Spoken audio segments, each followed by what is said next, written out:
Hello, boxing fans around the world. Thank you once again for joining me on Talk and Fight, where we discuss the Olympics upcoming in just a few short days, 2 days to go. And we have some reports coming in now from Japan again regarding COVID and their ongoing outbreak that's not really under control. So we have a report from the 2020 chief who says, we can't predict what will happen with the number of coronavirus cases, so we'll continue discussions. If there's a spike in cases, we will reconvene the five-party talks again to decide whether or not to recommend the cancellation or postponement of the games.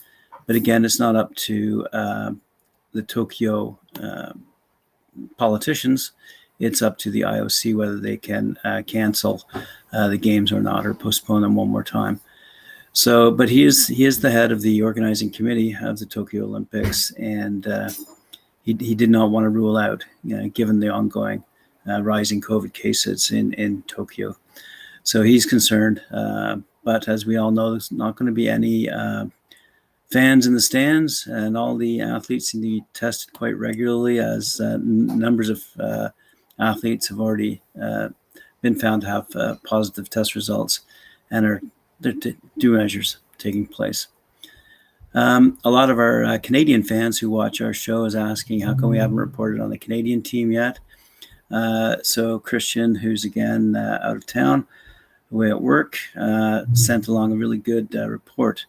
It's interesting to note that in order to qualify at these current Olympics, as with previous Olympics, it's not as simple as having your national champions compete. We have a now qualifying system, as we've reported on these past few months, and the Canadian boxers have to compete in the Americas qualifying tournaments. So it's interesting that this particular reporter said, every boxer in Tokyo will be good, very good. This is not a Winter Olympics type deal where a figure skater representing the Philippines may be competing, or an alpine skier, the son of a prince from Morocco, taking part, or an Eddie the Eagle type character in ski jumping entered. Boxing attracts athletes from every nation on earth, and the Olympics can only accept so many fighters.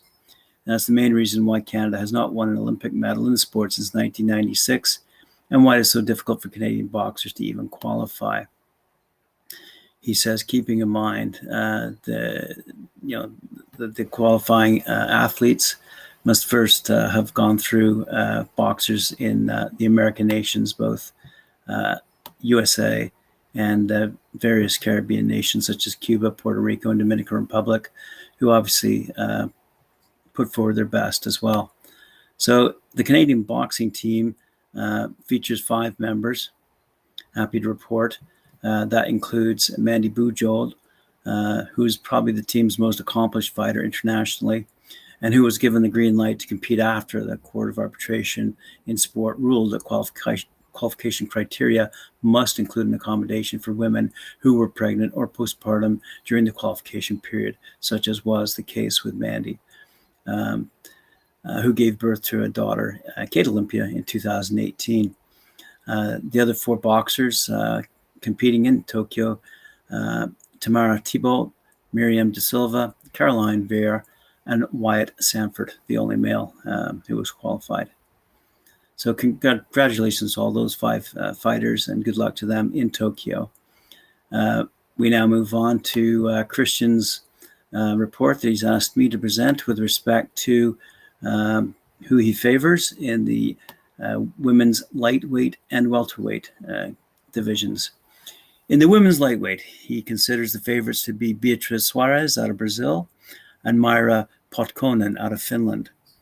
Suarez has been nothing short of dominant, so much so I'd be surprised if she didn't win gold. Suarez throws a right hand like a hammer in close exchanges and always seems to find a way to get it to land.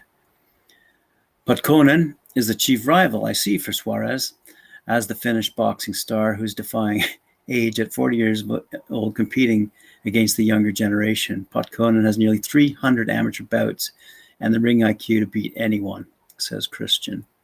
Live dogs, Rashida Ellis out of the United States and Kelly Harrington out of Ireland. Ellis is the most talented fighter in this division. She just needs her talent to translate to fight night. Alice via Hamadouche was hopefully a learning lesson, as Alice, the sister of Ronald and Rashidi, has the ability to win gold, she just needs to apply it. Harrington is a good boxer and someone who has risen to moment time and time again.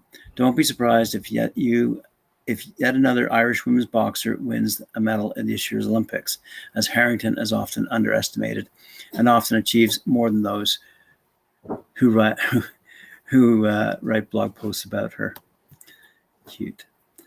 In the welterweight women's division, Christian favors Oshai Jones out of the United States and Boznaz Sumaneli out of Turkey. Jones is a second Seoul City boxing gym fighter to make the Olympics in consecutive Olympic years. Jones' style is simple, break the opponent down, not like the great Aaron Pryor, another Ohio native. Jones should be one of our best bets for a gold medal, says Christian. Sumaneli fights like a female version of Avril Yildirim, coming forward high guard and volume on the inside. Her style is effective based upon volume and great conditioning. The live dogs he sees in this division are Miriam De Silva out of Canada and Karolina Kozłowska out of Poland. De Silva has a lot of experience and fought some of the best in this division. De Silva has knowledge to sneak in the later rounds. Kozłowska is one of the tallest fighters in the division and uses range well. On top of that, she has 13 professional fights. So there you go. There's the news today that we're hearing out of Tokyo and locally from Canada, and also Christian's ongoing report as to who he favors, not only to win respectively in their respective divisions, but also who he sees as the live dogs in those divisions. Thanks very much for joining me. Appreciate it. And remember to like, share, and subscribe our channel. And we'll see you tomorrow.